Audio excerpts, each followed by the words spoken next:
humans and future AI overlords. I'm not sure if you caught the latest Apple event on Monday, but it was super awesome. It was a combination of my favorite topic, artificial intelligence, but in the Apple world, Apple intelligence, but also some great new devices, and there was some really cool stuff announced. So let's check it out. So Apple Intelligence, we heard about it at the Worldwide Developer Conference this past summer. And I did a video on the concept of Apple Intelligence, and then I did a second video on the app experiences. So this is being positioned as the personal intelligence system empowering you. So it's focused on you, or me, or us, Anyway, at the Worldwide Developer Conference, Craig talked about all the amazing capabilities, and it was confirmation of a lot of rumors, but very exciting stuff, and also some very consistent stuff. Things that we've seen that Microsoft Copilot can do, Google Gemini, and even ChatGPT, of course. So it was great that Apple kind of got in the game explicitly.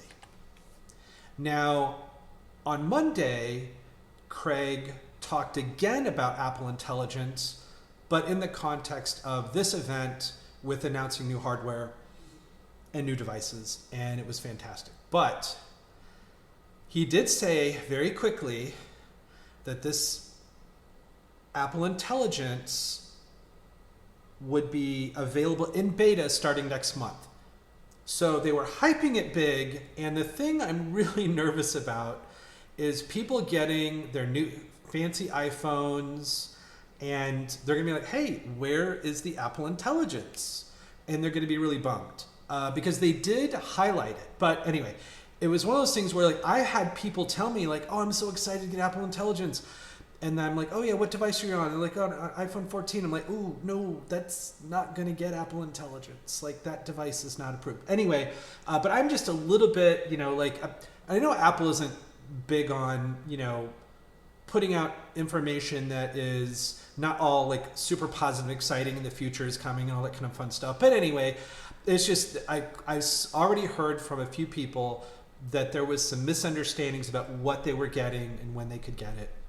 So anyway, at the event, they had, of course, announced, Series 10 Apple Watch and an updated Ultra. Well, kind of, I'm air quoting Ultra update.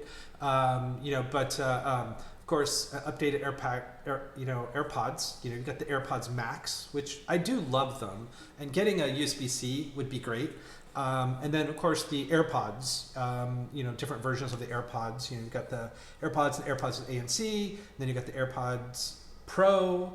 And it's cool. They're adding that capability to do a hearing test as part of your AirPod. Like that's just freaking awesome. I take for granted being able to do something as core as that, but actually being able to get tested on it really quickly sounds fantastic. And then of course they announced updates to their new iPhone and iPhone Pro, and they are awesome. I think the colors for the iPhone are amazing. And the Pro, I mean, it's just, it's got all of its awesome capabilities, with its, 120 megahertz screen refresh, upgraded processor. I mean, both have upgraded processors. One's got another core. It's a Pro processor, But anyway, they're definitely elevating both these devices, but yet keeping a base iPhone model and an iPhone Pro. Now, of course, all of the iPhones this year get Apple Intelligence. So, Apple Intelligence is compatible with these devices.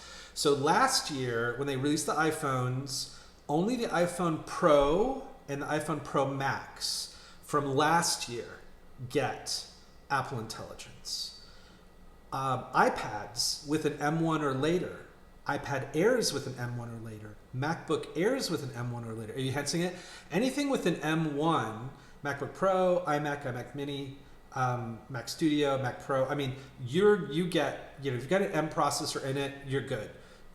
So anyway, the iPhones from last year, the 15 Pro and Pro Max, get it. Not the base iPhone 15 from last year. So anything prior to that. So it's a little bit of a bummer, but it's there's definitely like requirements, and they do say it's coming in beta this fall. They were saying that back in the summer at Worldwide Developer Conference. So but it's one of those things that you get so excited sometimes you don't read between the lines, and so it's easy to get super hyped and excited and be like, okay. So anyway, I hope that people will realize that this stuff is coming in a beta this fall. So beta. Now Apple has, if you're in the developer program, developer betas. They also have public betas. So you can go to the developer program at developer.apple.com. You can go to the public beta at beta.apple.com. So you could try the Apple public beta, which is where we will begin to see Apple Intelligence. So my thought on this is that, well, I do like to run the betas, when they come out before the new releases, the public betas. I do like to run those like on a kind of not my core phone, but like on like my older phones. So I find that to be kind of the way I kind of run it, but you can't really have too much of an older phone in order to run this. So anyway, it's going to be interesting. I do have like an iPad Pro M4 that I'll be running the Apple Intelligence beta on that. So what I'm finding is that I'll probably be living in beta land for, probably a few months until this moves into, the production versions of the different operating systems. So anyway, there is the beta.apple.com, and that you need to enroll, and then you have to enroll your device. So it doesn't cost anything. You get access to some apps to report issues and things like that. But no, running beta software is taking a risk. Some things won't work. That's kind of the nature of it. So definitely I wouldn't run this on your production or personal tools that you rely on, because it could definitely cause some issues. So if you've got an extra device that you're willing to try this, that's kind of where I'd suggest doing that. So beta availability. So it's coming next month in October, and there'll be an update for iOS, iPadOS, and macOS Sequoia that will get Apple Intelligence features. And then, from what I understand, they're breaking them out. Now please know, that this is information that I've picked up. Things change constantly.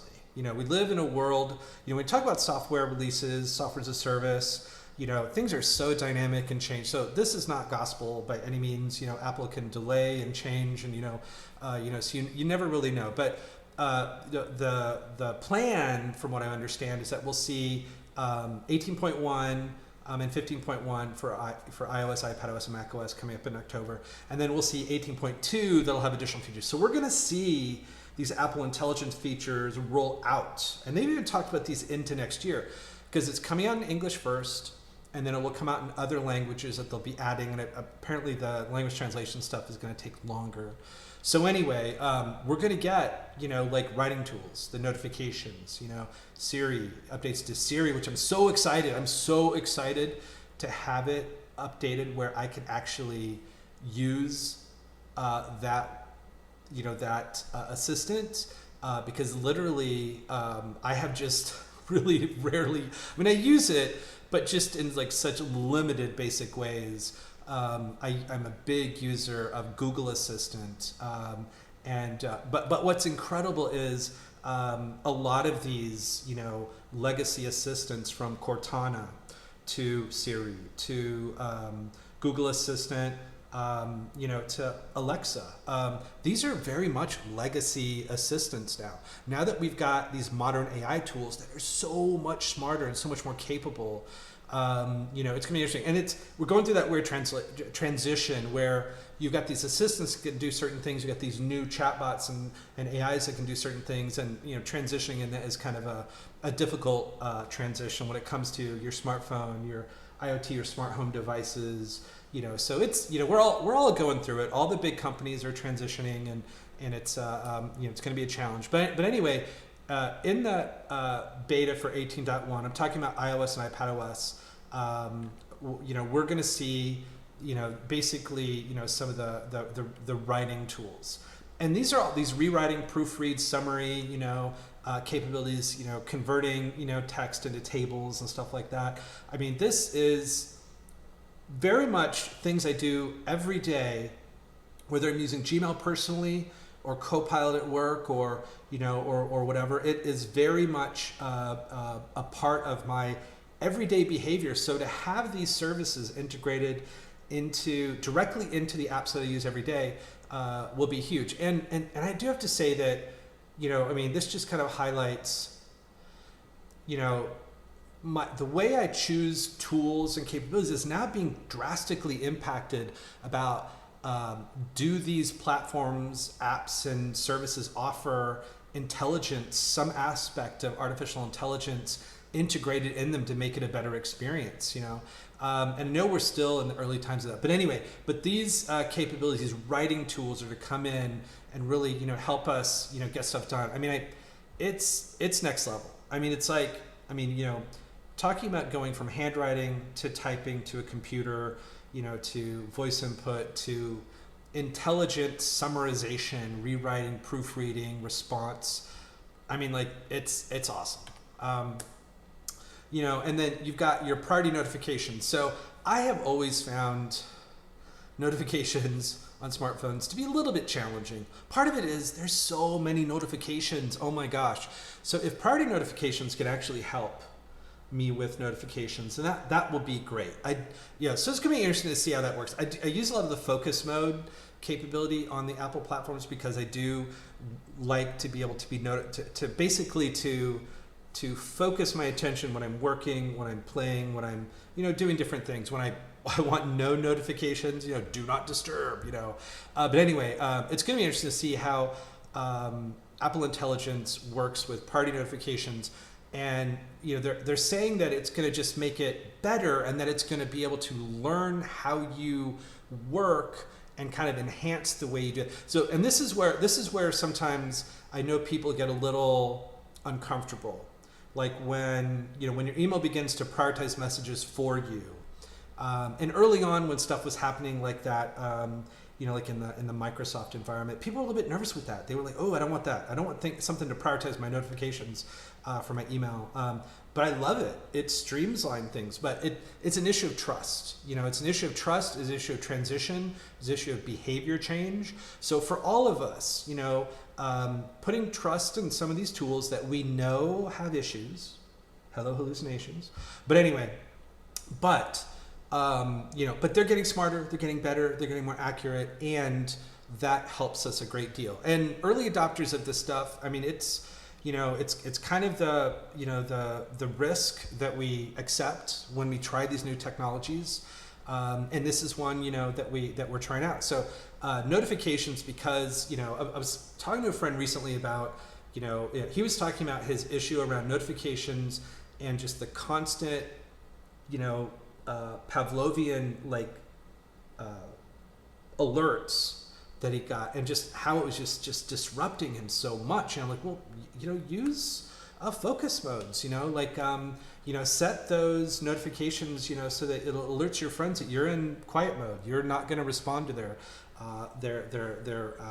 text or calls or whatever. So so there's it's an evolving thing. It's an evolving person behavior with a technology change. So it's a lot, but it's exciting to think that it's going to improve. And of course, Siri, I do have to say, I love the HomePod. I love the cool, colorful animation it does.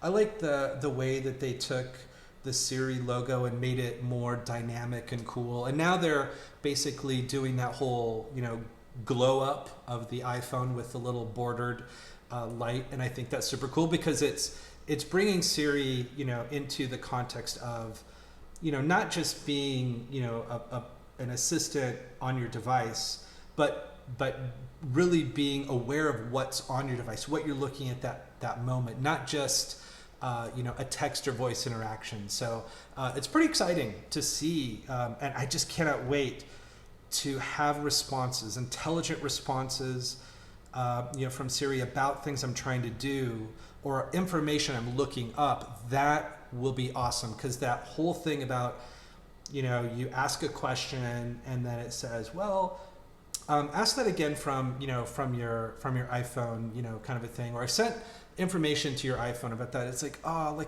it's like, I don't want that. That's the thing I loved about Google Assistant, was it could summarize a lot of stuff. Not everything, but a lot more. Give me more context in an answer and stuff. So anyway, but yeah, so this is super cool. So enhanced Siri, it's on-screen awareness, expanded actions. Like, I've really been getting into more actions within Siri, and being able to expand that to do even more things is really exciting, because that's the power of Google Assistant, is the being able to customize things. So if you can do that within Siri, and I know you've got Siri shortcuts and you can do stuff in there, but expanding it more and providing an interface to have to create these actions through a conversational dialogue, which I think is going to be so much better than just, more of the, it requires some understanding and work sometimes to make some of these tools do very sophisticated things. So I'm excited about the Siri having an enhanced understanding, more contextual awareness, and then more personalization. I think that's going to be wonderful. Photos is going to be great, being able to just natural language search for photos and videos, and that it's going to get better at at recognition of objects, things we kind of take for granted, in photos, that it can identify lots and lots of things. And then of course the magic eraser, kind of capabilities and stuff coming to this as well. So, being able to put in a specific person doing a specific thing in a specific piece of clothing. I mean, that's amazing. Or a person doing an activity, that's really very cool, So we're going from a lot of this keyword searches that we're used to. Like I feel like I'm so programmed in like Google keyword search kind of thinking, that now I get to switch back to my human natural language thinking. It's to be honest with you, it's kind of a switch back to more of a human mode. So now, of course, like in Mail, the writing tools, the rewrite, the proofread, and the summarize. I mean, those are great. I mean, those are all things that we kind of have in a lot of tools today, and it's great that it'll be integrated into the Mail app in the Apple platforms. And then priority messages, email summaries, smart reply. I thought this one, question identification, is amazing. Like that, to me, being able to spot questions, asking them to ensure you answer everything in your reply, that is awesome. Like I've seen smart reply, I've got email summary, prioritizing of messages is kind of new, but if it can identify things that are being asked in the email, it's kind of guiding me to reply to that is fantastic. I mean, that is a me-centric focused thing, so I love it. So I can't wait till that's available. And then, going from, a little summary for each message, that is fantastic. I mean, that's such a wonderful thing to be able to get like a TLDR just in the, the list of your messages. I mean, that's fantastic. In Safari, there's going to be better summarization, which I think is great, enhancing the search capabilities. And then they talked about web page to note. So creating notes from your Safari, which I think it'll be interesting to see how that works. I know there's like, when it comes to, content creation from the web, it gets a little challenging, and it's one of those things, like in this AI world, when you're using AI and you're using a device, like there are sites that just will not let you interact with it. So it'll be interesting to see how that works here, but I am very excited about that. Focus mode, I'm a big focus mode user. I mean, in that I've got a few focus modes I use all the time. Are they optimized perfectly? No. But they're pretty good. But an adaptive focus mode sounds really cool. One that's going to help improve my focus mode to get better. That could be very interesting. But this is where trusting the tool is a big issue. But anyway, focus mode is huge. If you're not using focus mode, you need to try it just for your own, wellness and ability to just be productive. Focus mode is amazing. Transcription. So I've been shifting more, to a lot more voice input. It isn't always perfect, but they're saying that a lot of the Apple Intelligence will drastically improve the accuracy. Also, speaker identification. It's so funny how so many of these tools talk about knowing speaker identification, yet can get triggered by so many different voices, and it's like, anyway. But and then I do love that these tools help me with punctuation and grammar, and I do. I'm excited about I'm finding myself using captioning in so many new ways I never have before. Even when I'm watching TV shows, I've lately been turning on captioning when I'm watching it. It's not that I can't hear what they're saying. Sometimes, they may have an accent or they may be talking really fast or whatever. But I'm finding that the caption, I don't know, lets me focus a little bit more. It's so weird. It's so weird. I don't know. It's a weird behavior that I have, but I don't know about you if you do that too. And then the transcription to help with note taking, the content creation, and then just some accessibility, which I think is great. So yeah, improving that is going to be great. So and then the beta 8.2.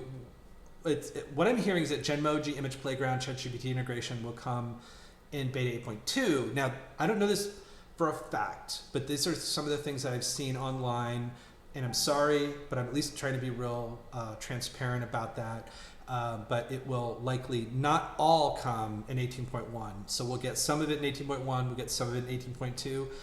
So Genmoji, I know people are really excited about Genmojis, and I don't get me wrong, I use emoji a lot. Not as not a lot, not like crazy. I do use them, and I think they're awesome, and they're very helpful to just make make texting and emails and posts and stuff just feel more interactive and fun and stuff. So, but it'll be cool to create a custom.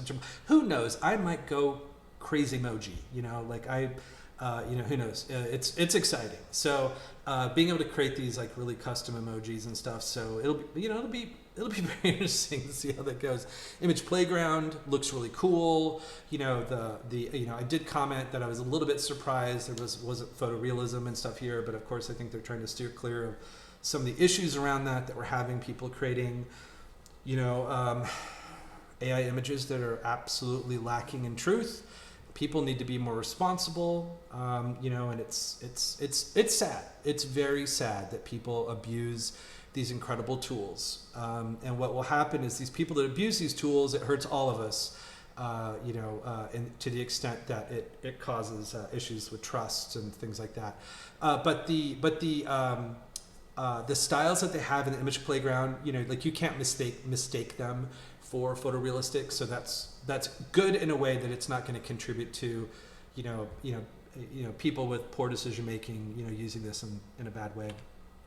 But Image Playground, it does look really fun. The interface looked really fun, and in that you can create these and then integrate them across the apps inside of the Apple platform, I think is going to be really great.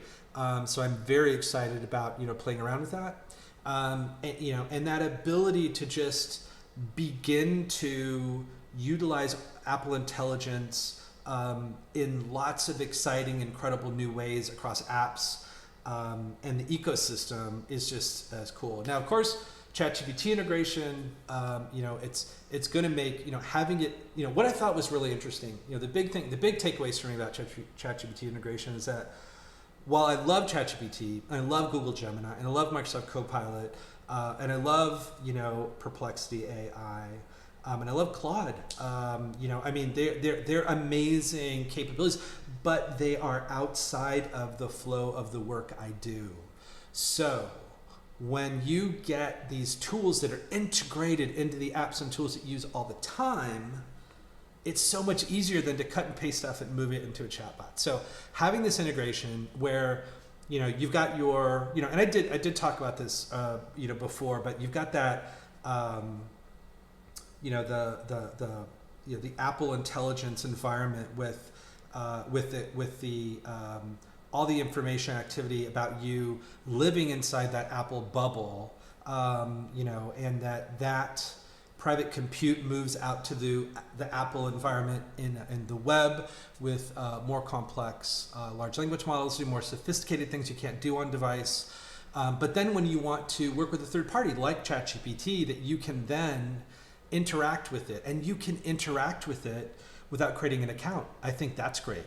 So you can interact with it where it's not going to know your IP address, it's not going to know information about you, it's going to interact with ChatGPT anonymously, and you don't have to set up an account, which is really cool. Now, on the other side, you could sign in and leverage, advanced capabilities in ChatGPT that you will be able to, that you can do when you actually have like a Plus account with them, because you get access to more intelligent resources and tools, and you get more tokens to do more things. So it's going to be interesting to see what limitations, because I do find myself, like I've been playing, I've been doing a lot of ChatGPT free, and I find it very limiting,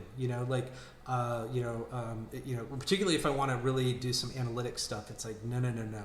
You've asked your one question today, and I could not complete it because you didn't have enough tokens, and come back to us tomorrow at 5 and maybe you can do it. It's very frustrating. The free version, if you do any level of complexity and stuff, and I was just having it analyze some data to create a graph, which I know is not something you're going to do every day, but I'm just trying to test out the limitations of the free version. But anyway, yeah, ChatGPT integration with hopefully possibility of integrating Copilot or integrating Google Gemini.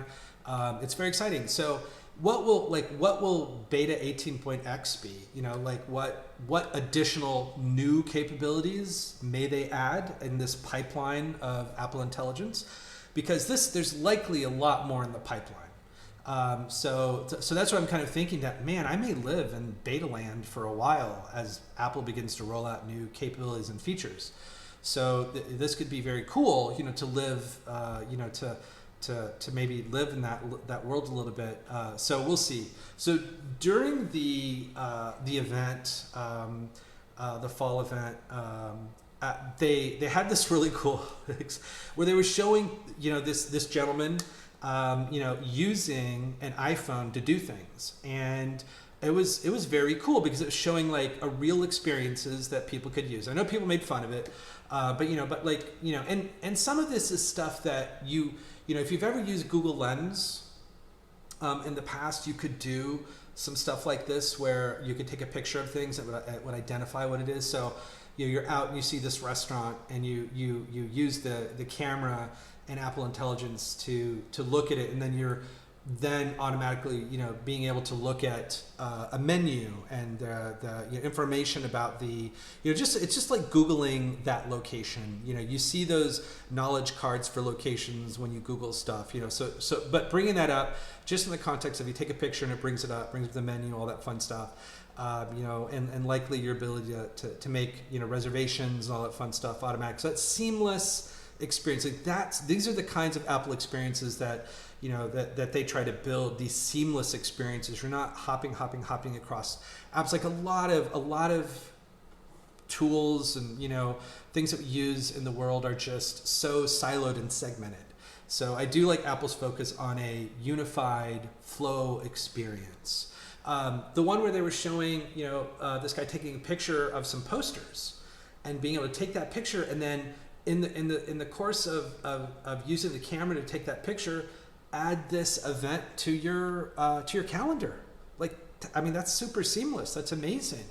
And this is very much the Google Lens kind of experience. Like, hey, what kind of dog is that? That is a cool dog. Don't get me wrong. That is a super cool dog. But yeah, what kind of dog is that? So identifying, plants and animals and, things. Being able to take a picture of a bike, and they specifically referenced from this, jumping to, Google Shopping, to start your purchase. So, they even reference flowing from Apple Intelligence with the camera into a Google Shopping experience, which you do, which is shopping.google.com. So it's but having that like integrated flow. And then this one was where they were showing, you're struggling with learning a concept and being able to, this information doesn't live in the context of Apple Intelligence, so maybe you're using ChatGPT to help explain, I love being able to, ask ChatGPT to take on a persona or talk to me from a certain perspective or treat me like I'm a fifth grader learning this concept because I'm just not getting it. So that was, that was cool. But I loved how they just framed all these cool use cases, So Apple Intelligence is going to come to the Mac, to the iPad, to the iPhone, and now of course it's going to come to iPhones that were 15 Pro and Pro Max, and then then it'll come to the iPhone 16s at all levels. I'm thinking that Apple Intelligence will live on. And then of course iPad, you've got to have an M1 chip or greater inside the iPad, and the same for your Macs. You've got to have an M1 chip or greater.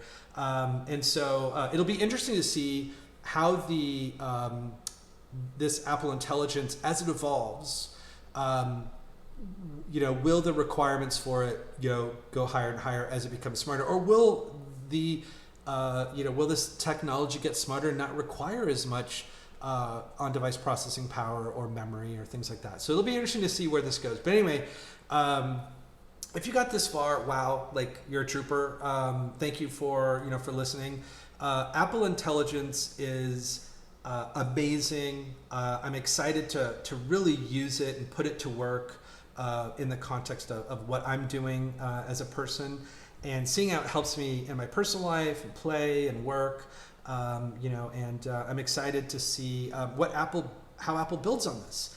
And it was great to see Apple really join this community. Now Apple's never said that they're first to market on a lot of this stuff, but when they join, they do it right. Once they get, they may not be an early technology person when it comes to some of these kind of fast follower kind of behaviors, but they don't just follow, they create great experiences. And so I'm excited to see how that manifests in these betas. So anyway, hopefully this maybe clarified a little bit more about which devices are getting it, how you'll need to access it to experience it, and then a little bit of a timeline of what's going to be available when. So please don't be disappointed if your current device or your new devices don't have it immediately. We'll be getting it soon, and we'll be all playing with it. And I cannot wait to do a video where I'm actually using Apple Intelligence on my device and can